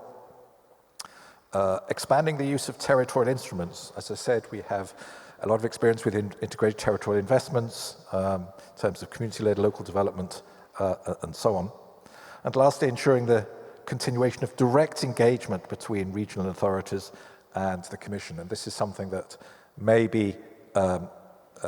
change if there is a much more a stronger focus on Commission engaging with member states at the national level through national plans. So we've got strong support for ensuring the continuation of regional programs. Very strong support. I think it was one of the strongest sets of responses that we've had to the three questions. Also, strengthening involvement of local authorities, I think also interesting. And along with that, ensuring the continuation of direct engagement between regional authorities and the Commission.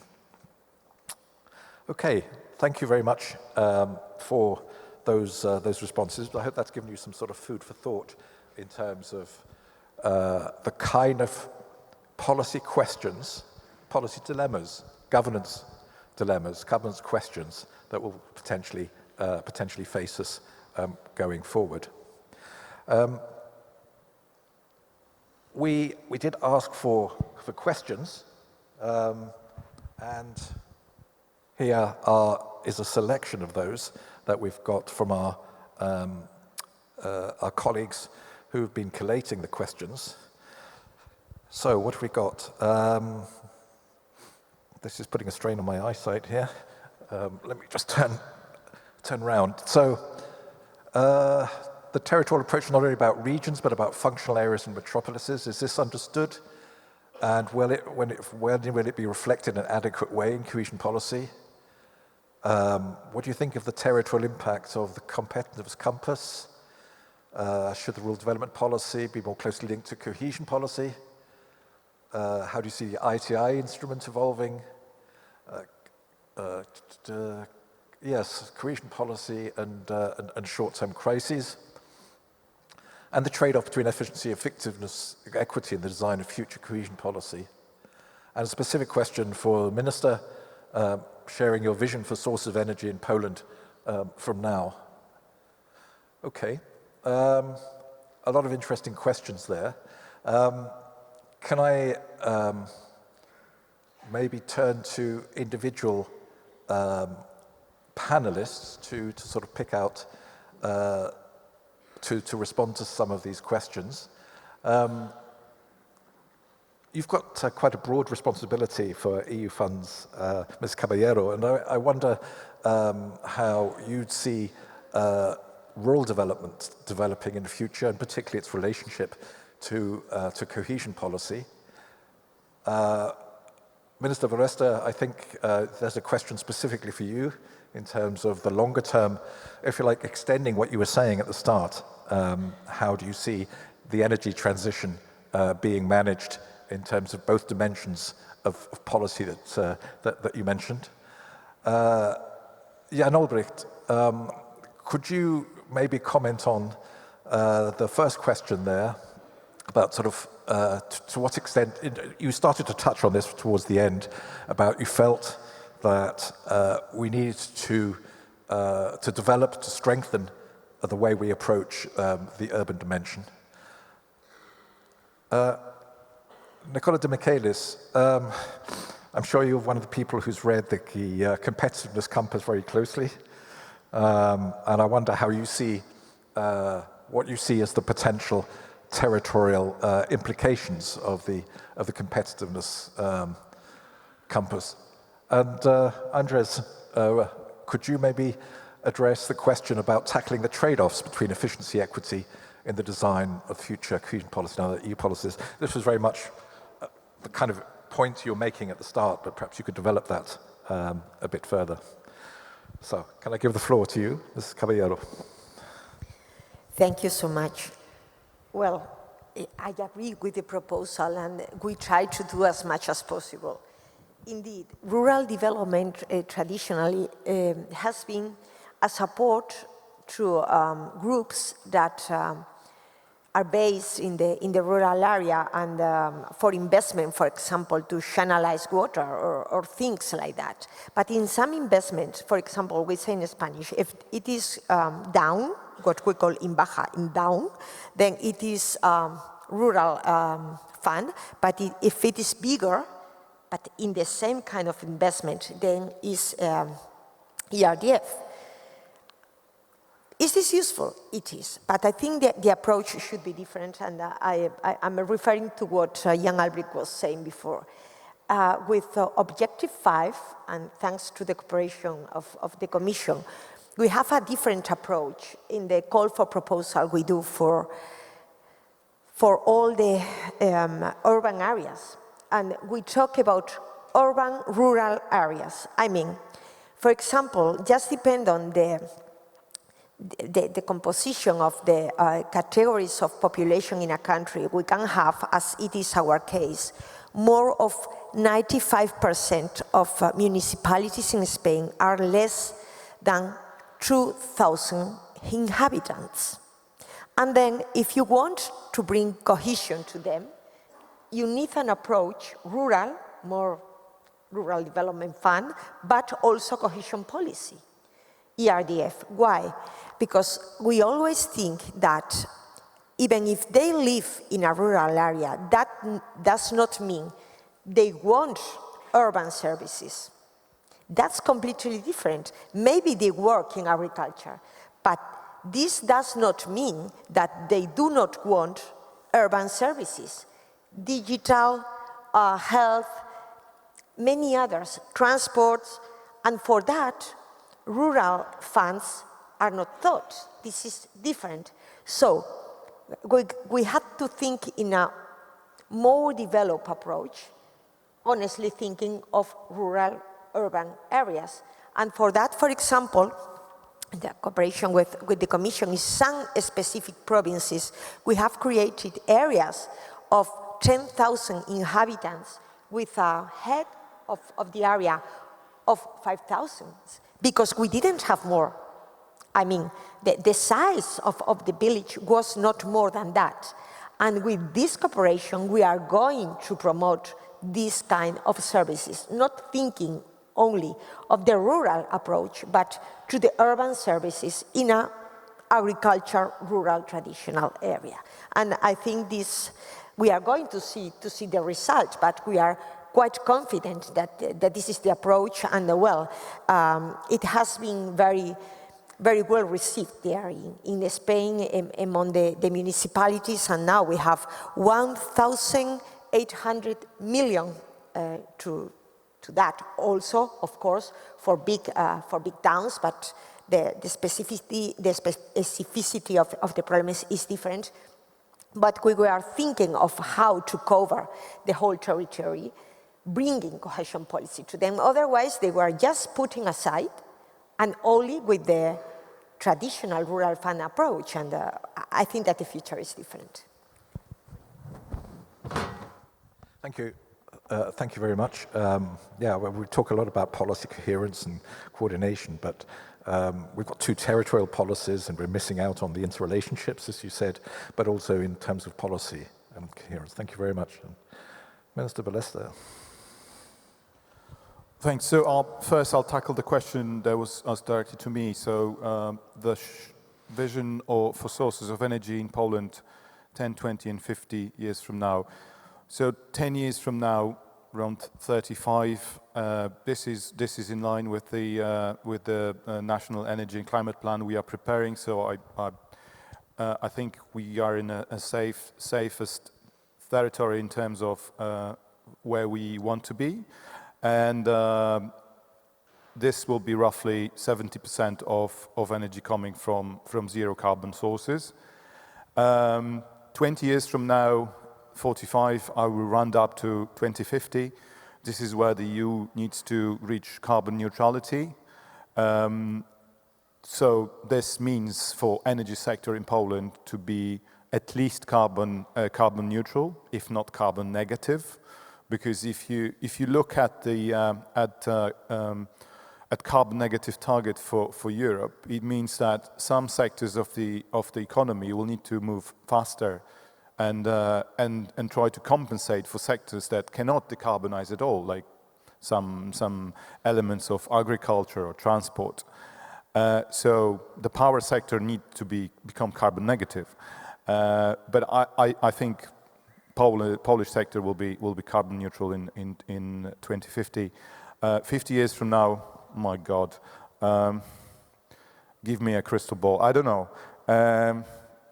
Carbon negative, but with new technologies coming in,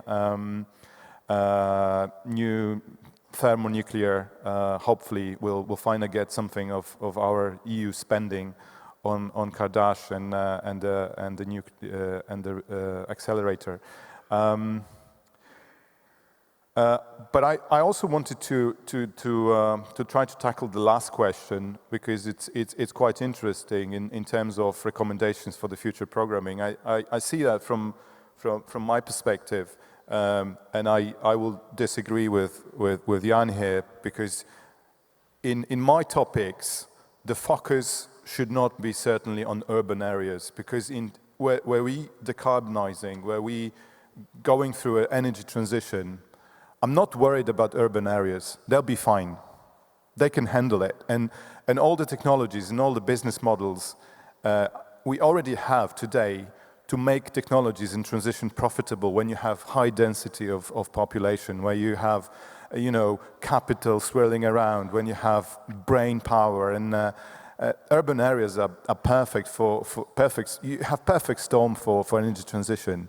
I'm worried for less affluent areas, non-urban, and there I would say that cohesion policy is needed for transport transition, for heating transition, individual homes, individual transport, and that's the first kind of area for cohesion policy to have a kick in.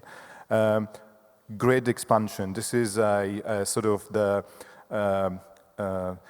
blood system for the future of energy transition. You need grid. You need infrastructure, because decarbonization or energy transition means electrifying of everything that is possible, and for that you need grid. And it makes money if you expand grid in urban areas, but it's very difficult to expand grid in rural areas where you need kilometers of cables. And I would say competitiveness and new industries, this is for urban areas, and I agree that this is something that we need to work at different places in Europe, because they all have potential, but possibly will not see new technologies emerging from rural areas, but rather urban. And last point I would like to make is that just transition, for me, is basically the different side of, second side of the same coin, which is the cohesion policy. Because cohesion is basically helping people with just transition.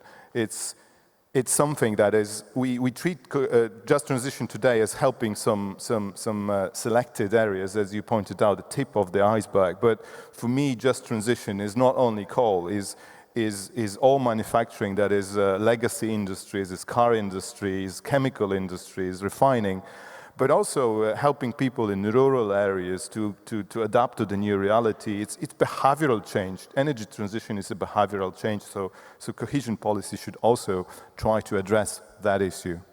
Thanks. Okay. Thanks very much. I think you were agreeing with Andres Rodriguez-Posé's point about the relatively small attention that we're paying through the Just Transition Fund to the Just Transition is inadequate. So are you recommending that that just transition is, if you like, horizontal or integral to the next cohesion policy? I think we give too much. It's not detached priority. I think for me, just transition is an element of cohesion, of becoming more cohesive. These areas need help, of course, but it's about cohesion policy. It's not something. I also don't like naming different kinds of or shades of poverty, like energy poverty, transport poverty. No, it's all poverty. You need to address it. We have different tools in different policies, but it's all poverty. It's same with just transition. For me, it's element of cohesion policy. Okay. Thank you very much. Jan Olbrecht, can we turn to you? Yes, now I will switch to my comment, because as a politician. My neighbor presented a typical European way of life, like cities they can manage. Oh, congratulations. In this time of extreme urbanization, and again, this is extremely difficult, more and more difficult. And when you take just energy, right, I mean, and the infrastructure, but you take the energy to urban transport, to housing, this is responsible for energy and climate. So that's why this is my take. It's okay. It's easy. Anyway, it's just one. But okay, before answering my question, I think it's also the problem. The cohesion is not only the problem of cohesion policy. The cohesion is the problem of different policies. So what we will face will be a real debate how we understand really one of the policy which is concentrated on the cohesion, whereas all the other policies are also, they have to take into account the question of cohesion, territorial, social, etc. So this is one. Why I'm saying it? Because this is a very typical problem with the rural. I'm in the generation of dinosaurs, so I remember in Salzburg, there were, maybe John, you remember the meeting of different commissioners, and that time Commissioner Barnier. They came to Salzburg and they declared that now this is the time to separate rural development from cohesion policy.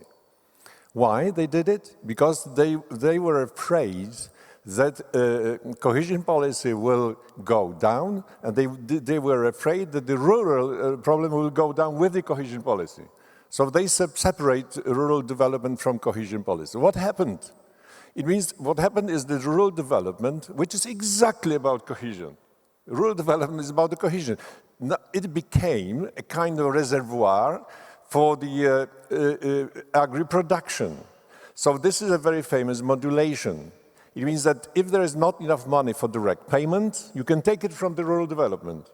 So, okay, but this is absolutely a mistake, because rural development is a clear element of the cohesion policy. What we were trying to do, following the German idea of a link between urban and rural, the Germans, they presented the idea of German cities, Ruben.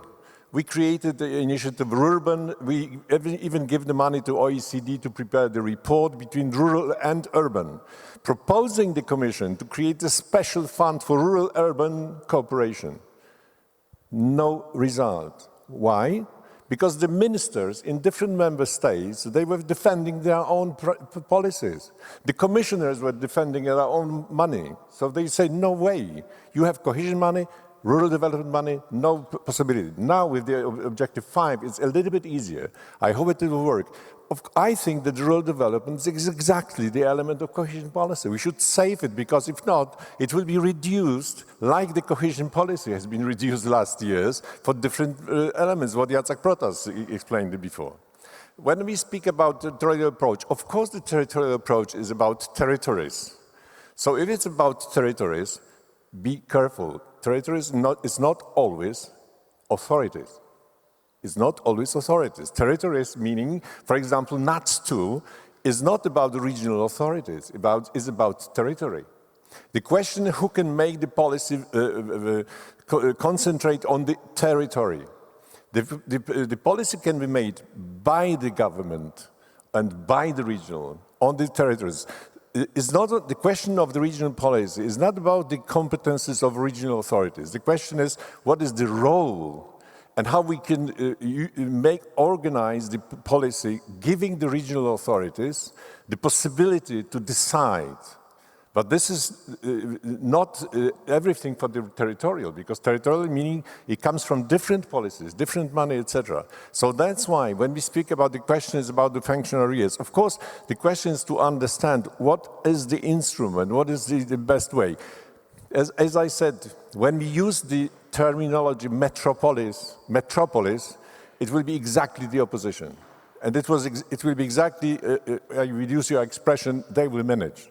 Because metropolis are rich. No, but I think when we speak about the metropolitan areas, it is about the element of link, complementarity, different functions, etc. And this is absolutely necessary. And I hope the question is when it will finally be reflected. The discussion has just begun.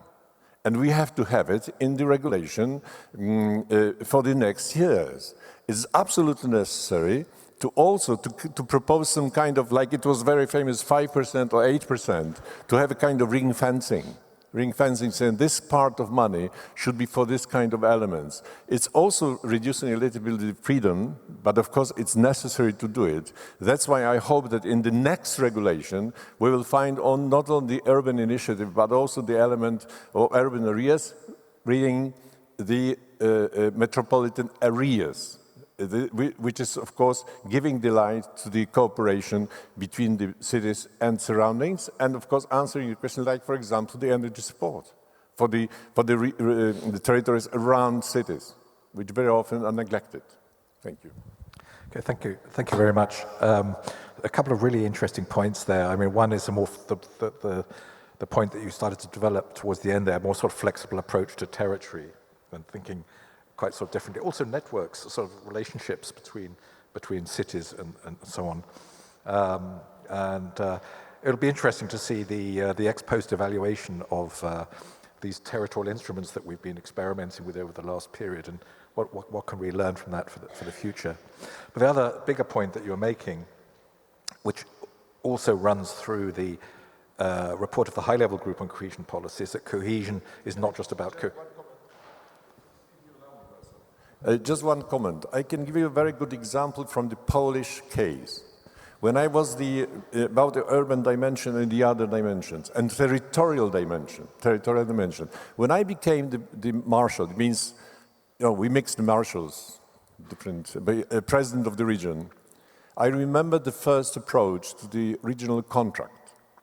And of course, what we asked the government at the time is, please give us the territorial regional dimension of different policies in different ministers to create the roadmap. The answer of all ministers, it was after the changes, it was our government, new democratic government. The answer of all the ministers, nothing. None of the ministers saw any regional dimension in any of the policies. So the result was zero. And this just began another discussion. Sorry for interrupting, but I think it's about territorial approach. No, this is really a really important issue. And so often, regional policies, cohesion policy, are seen as a pot of money. That's what we need to do. That's what we use in order to deal with cohesion challenges. When cohesion challenges are really relevant for virtually every policy. That links very nicely with the question here about the competitiveness compass. And Nicola, perhaps you'd like to reflect on that question. Look, I have no clue what the territorial impact of the competitiveness compass can be. It seems that the compass has been written by somebody that has unshakable faith on market forces and on trickle-down economics.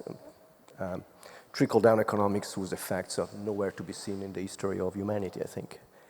And so Andres is right. We need to continue to argue that it's very difficult to imagine how the aggregate competitive position of the Union can be improved with millions of people, 50 million of people living in areas that are better, worse off than they were 10 years, 20 years ago, and 100 million of people living in areas that are stagnating, where public services are falling apart, where job opportunities are simply not there, where participation in labor markets is declining. On the other hand, I think that we also need to be a bit more self-critical on how cohesion policy operate. I have the luxury of dealing with the southern member states, and there are very significant things that are done through cohesion policy, but there are also things that probably should not happen. And those are the things that put the policy under the spotlight in Brussels, of those things that this money is not well used. We spend a lot of time discussing on shifting resources around because the things that we agreed are not functioning, and sometimes discussing very bizarre way in which the money is proposed to be spent. Let me just to give you an example. There are billions of euro allocated to support small and medium-sized enterprises. Well, a lot of that money is helicopter money. It's not very targeted. It's not very selective. It's not pushing SMEs to incorporate new technology. So I think that there is a bit of discussion to have on the design and the type of support that is given. We have smart specialization strategies that have been developed, and thanks God that they exist. This will force regions to think about the future, but at the same time, we haven't thought about how to link these regional strategies. Does it really make sense in a member state to have 15, 20 different regional innovation strategies without thinking about inter-regional linkages? This is one of the questions on the screen. We discuss on energy efficiency and in housing, and suddenly after a few years, there is no capacity. And Mercedes, you know that we disagree. I think that there is an administrative capacity problem. There is. Obviously, there is also, that problem is made worse by the fact that there are different instruments with different rules, but these problems were there before. the problem of getting to the end of the programming period, rushing to find way to spend resources. And I'm not saying that this is not a problem that other instruments face, but still, it's a problem that is perceived, and do not underestimate what perception of policies make in the way in which then the political discourse on the construction of the budget plays, how they play in that conversation. So I think that yes, we need to continue to make the case that competitiveness requires a regional dimension, attention to territorial specificity, attention to the fact that the impact of certain transition is different, has very asymmetric effects, but we also need to think, again, carefully on what we do with the funds that are at our disposal. Because, and I think that this is the issue that was raised yesterday about the midterm review. It's not that the midterm review will change anything, which will change everything, but it will help to send a signal that the policy can be responsive to new agenda, with maintaining the territorial dimension. So yes, it can serve the competitiveness agenda, but then we need to follow up with the investment that are able to prove that we're moving in that direction. And I'm not sure that we went, till the end of that reflection. Thanks. Thank you very much, Nicola. I think it's something that came up yesterday as well. Is the difference between the perception and understanding of cohesion policy in this room and in the cohesion policy world, and the perception in Brussels, in the SecGen in terms of DG budget and around the Commission President. Lastly, Andres, could you stand back again and reflect on this bigger question, which runs through, I think, of the number of the observations made here? Okay, so I'm going to deal with the one you highlighted for me, which is the trade-off between efficiency and equity. And I'm going to answer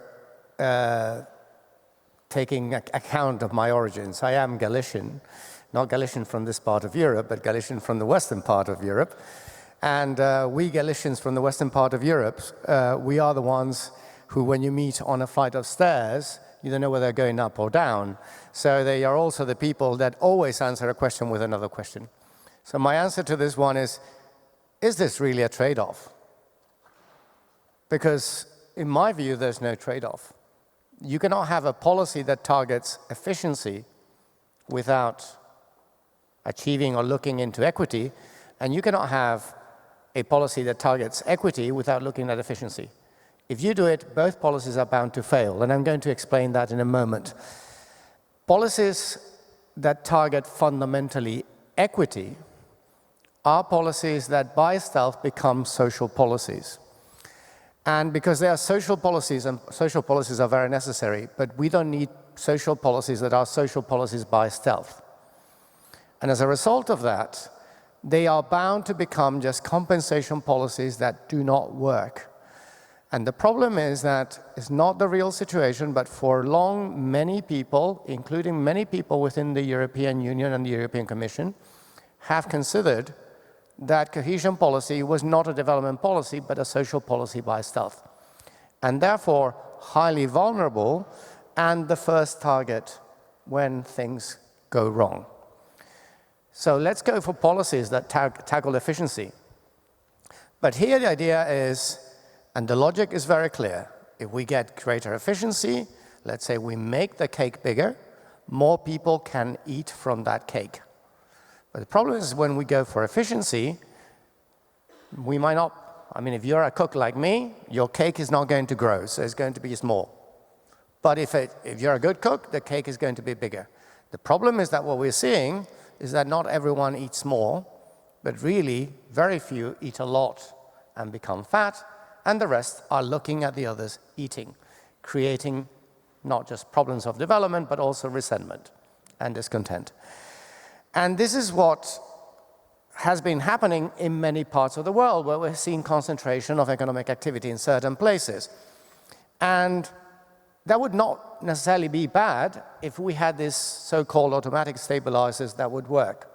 What are the automatic stabilizers? The diffusion of opportunities, the diffusion of economic activity from the dynamic centers to the rest. Well, what we're seeing in Europe and in other parts of the world is that the very dynamic places actually attract significant resources. They suck resources from big distances. In Europe, we have measured that the attraction of cities like Paris can be felt 1,000 kilometers away. But when it comes to diffusion, we go to a maximum of 200, 250 kilometers. So very little. So if you're in Paris, you attract resources from all over France, and then you get barely to Tours or to Orléans or to Poitiers. And that creates a problem, because it leads to an ever-growing concentration. The second is the whole idea of migration. So if there are no opportunities in remote areas, in vulnerable areas, in industrial declining areas, these people can move to the cores, to the dynamic areas where there's opportunity. But first, there's not opportunity for all in the dynamic areas. And why should I have to move when there's significant potential in my place? I don't want to move, or I might not have the potential to move, or if I can move, what am I going to do in Paris when, for example, with the money that I have in some part of, let's say, Podkarpackie region, I can buy a massive house, and that would buy me a cupboard in Paris, or in Warsaw, for that sake. So that creates a lot of other problems, and mobility is becoming far more restrained. It's not the solution. And then the final thing is that, hey, wait on a minute. Not always the dynamic places, the big cities, are the ones that grow. We have a lot of them that grow, and they have grown swimmingly in Europe. Warsaw has done very well, as many of the capital cities of post-2004 members. Places like Bratislava, or places like Prague, or Bucharest, or Tallinn, or Riga, etc., they have done really, really well. But not all big cities in Europe have done well in that period. Lisbon, Rome, Vienna, to a certain extent Berlin, have been lagging behind their countries and the dynamism of their countries. And of course, when we look at the dynamism of Europe and where wealth is produced, we have 1/3 of our wealth comes from the biggest cities. And that's good, and we want to have dynamic big cities. I'm with you, Jan, here. But that means that 2/3 comes from medium-sized cities, smaller cities, towns, and rural areas. And many of these have problems, but some of the most dynamic parts of Europe are intermediate cities, medium-sized cities, and smaller cities. And they also deserve attention. So we need to have this territorial dimension. But in order to do that, and your secretary said at the beginning, we need to invest not just on specific areas. We need a territorial dimension that covers all areas. Because opportunities would happen. We need to continue investing in the places that are less developed, in the places lagging behind. But we have done very, very little for places that have been in decline. So should we wait for the 60 million people that live in regions in Europe that are now, as Nicola was saying, with levels of development of GDP per capita that are below, in real terms, those that we had in the year 2000, to reach the levels of development of Calabria, for example, or let's say the northeast of Romania, the Moldova region in Romania, to get support, or should we intervene now? And also, I think Jan was saying, within our big cities, many of them are very dynamic, but we have significant pockets of lack of opportunities and prosperity. We always highlight Paris as one of the most dynamic places in Europe, but go and tell that to anyone who lives in the northern, northeastern, and eastern suburbs of the city, and they will say, yes, we might be rich, but I see nothing of that. I've been long-term unemployed, and my prospects are very limited. So we need a policy that is far more flexible, far better targeted, far more incisive, that is a cohesion policy, than it has been until now, to achieve the mutually common objectives of equity and efficiency in order to achieve greater development and competitiveness. Thank you very much. Thank you very much, Andres. That's a very nice point at which to end in sort of summarizing the challenge that lies before us. Unfortunately, we're running out of time, or we have run out of time. We've covered an enormous range, enormous ground in this session in terms of understanding the magnitude of the challenges, using the example of decarbonization in Poland, the journey that lies ahead and the implications of that. We were reminded right at the start about how the importance of cohesion as part of the European integration process, as the letter report stated very, very clearly, and the importance of solidarity for the reasons that Andres talked about just now. The importance of regions and cities, the subnational level, in terms of responding in a place-based way to what the issues are, what the challenges are. The cohesion policy has a record of success in terms of convergence and in terms of what it has done for places, but as we were reminded, it is far from perfect, and the need for humility in reflecting on what needs to be improved. We've heard about what is needed in terms of regions, in terms of cities, and we've been reminded of the political debate that lies ahead. We will have some first indications, I think, probably this week of how the MFF will be reshaped, and so it's going to be a tough ask, but an important ask. Particularly of this presidency, but in terms of the wider cohesion policy community, to ensure that the issues of cohesion are brought into the frame, as Nicola said. So I hope you found this session to be interesting and informative. Thank you very much indeed for your contributions to the Menti questions, but also in terms of the ranking of the policy solutions. I think that's provided a lot of food for thought that I hope can be picked up in the parallel sessions that lie ahead for the rest of today. I'd like to thank each of our panelists for their really excellent contributions, Mr. Caballero, Mr. Bolester, Mr. De Michaelis, Mr. Jan Olbricht, and Professor Rodriguez Pose. And thank you to all of you for your engagement in the session. Could I ask you to join me in giving our panelists and also the organizers of this session a round of applause?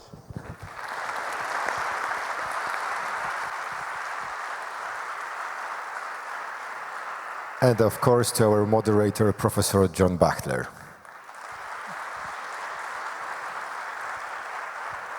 Thanks to all of you for the wonderful discussion. Z kim za udział w dyskusji.